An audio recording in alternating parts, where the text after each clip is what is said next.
Roger, nice to meet you. Nice to meet you. What's the best thing about being a hunter?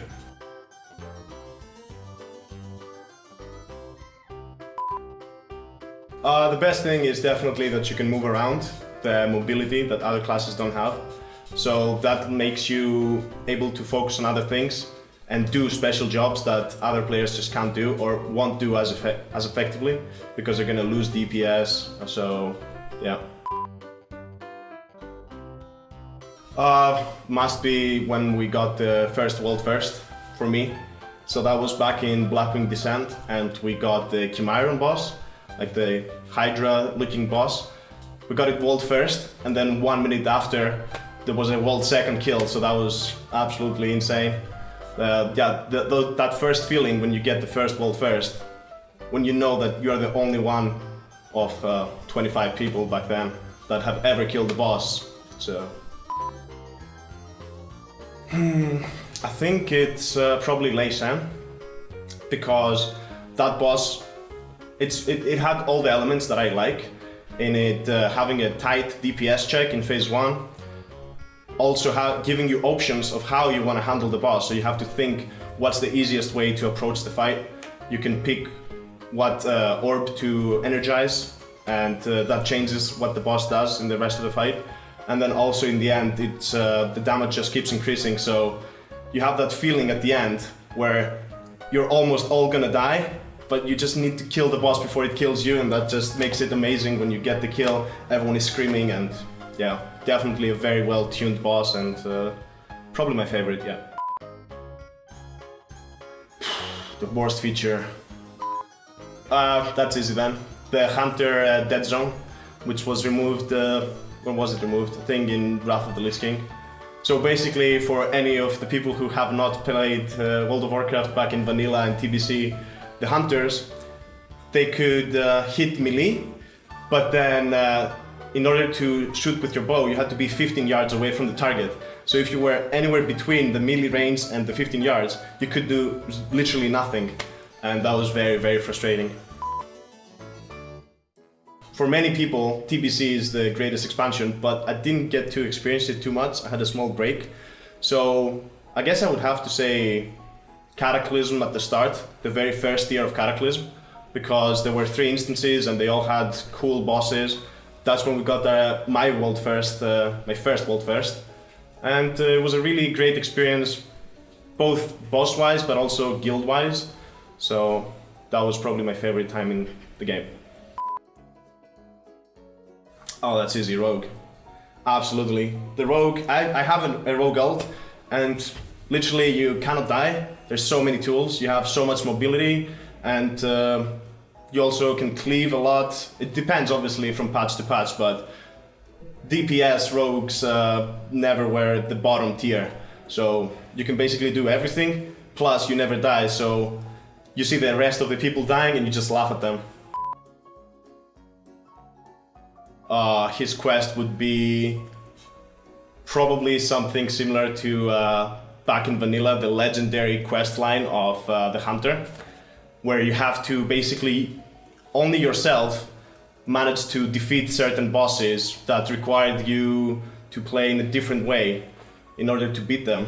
And then you would get an epic loot, a legendary bow or something, yeah.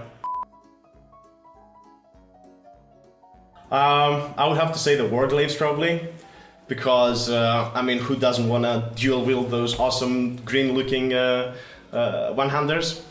And yeah, I don't see why a hunter can't just hack and slash a little bit. I think it was a mistake. Through the whole game, the hunter has had 3 specs, but they were all pretty much the same. Okay, yeah, Beast Mastery had the pet, so it was a bit different, but marksmanship and survival have always been pretty similar playstyle. So I think it's great that they actually decided to do something completely different for the hunter spec. And I think it's probably not going to be very good compared to the other melees, but at least it's something different. Oof. Well, obviously a bow. What else? Probably a fishing hook, something to fish with. and then probably a book on how to build a boat so I can get out of there. Yeah. Yeah, I have a pet which was called, is called Roger. From my, okay, so this pet, back in vanilla, I have it since vanilla, and there used to be pets in vanilla which were different compared to the rest. So this one was a rare mob, a rare cat in, I think, Stone Talon Mountains, something like that, where it would spawn every like 8 hours, and it had 3 spawn locations, so you had to camp it. And back then I was like, I don't know, 14 years old, and I saw that and I was super excited, so I dropped all that I did of leveling up and I went there and camped it for 2 or 3 days, and then I got it and I was like super pumped, and ever since I've never dropped it, even though, well, it used to do more damage, that's why you got it, but now it's all the same, but the sentimental value is right there. Yeah. Signature ability. I've always had this thought of just teleporting people into a maze where you can only see forward. So maybe your camera just goes first person and you just have a certain amount of time to find your way out of the maze, otherwise you die. I don't know, I've always just had this idea. So I guess I'll probably go with something like that. Let them struggle a bit, kind of like the Maze Runner or something, I don't know.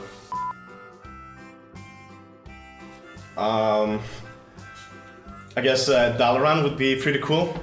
So you would have like a floating city. Well, obviously somehow you need to, in real life, make it stand, but yeah, you would have this floating city, and then if you decide that you don't want someone in there, you just throw them out. I don't know. Yeah. Yeah, why not? It's good. That's a good question, because I've always played Hunter. From vanilla up till here, I've never changed my main, but I've had multiple alts. I think the one where I would go for would probably be the Rogue, out of all of them. Well, for some reasons that I mentioned before, maybe, but I really like the Shadow Step, for example, the ability to just blink to a target, and has many uses in all kinds of situations, so I think that's really cool.